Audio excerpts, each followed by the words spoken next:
যে আমার বাপের বাড়িতে প্রথম সকাল। এই তোমার খাচ্ছ?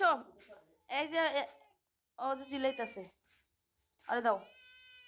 ওমা ওরে রুটি দিছি, ও তো খাচ্ছে না। ওই যে রুটি দিছি, দেখো। ও খায় না, ও ওই শিখে। তুমি খাবা না? কারে কে কে গিয়েছে বরিশাল মাছ বানা গুছা?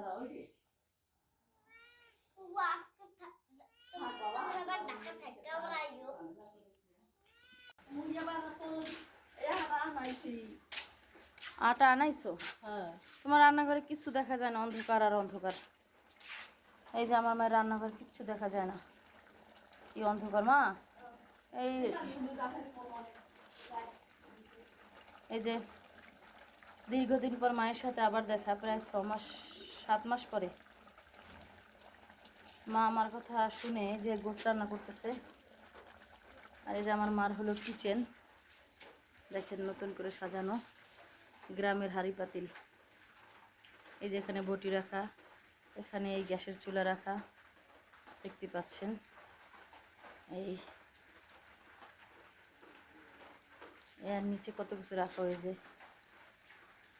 এখন গ্রাম ও শহরের মতো হয়ে গেছে। ওই যে কত কিছু।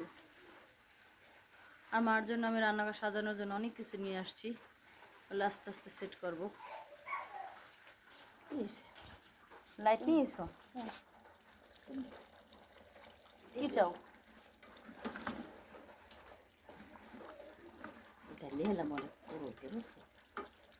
আম্মা আটু লাগবে, আটু মরিচ লাগবে। মরিচ লাগবে? সাদা সাদা দেখা যায়।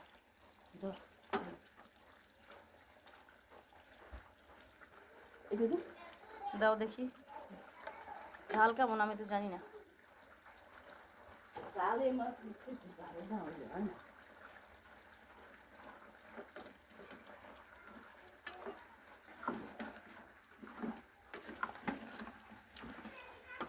এই ঝোল বুঝছো, পুরা পুরা ওইতো ওইতো।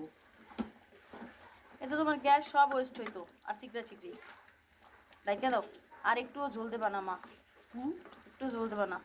ওই কোন কিছু ভালো লাগে? ও ওইখানে ঝোল আছে? হ্যাঁ, তা আটু কষাই ওই ঝোলটা দিয়ে দাও। ও যাটা হান যাবি না, নাকি ঝোলটা ইয়ে না হালকা একটু ঝোল আনো তো, এতটুকু ঝোল পরে দিতে চাও? কতগুলো ঝোল দেওয়া যাবে না। হ্যাঁ, এই যে বয়সের ভারে কি হয় মানুষের, দেখেন। একসময় আমার মা সব পারতো। মা তুমি তো একসময় সবার কাপড় চোপড় কাচতা, সব কাজগুলো একলা করতা।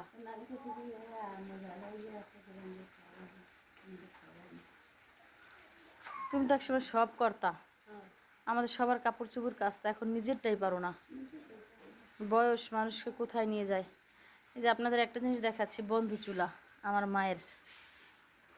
এই যে বন্ধু চুলা এখন গ্রামে বেশ সুপরিচিত।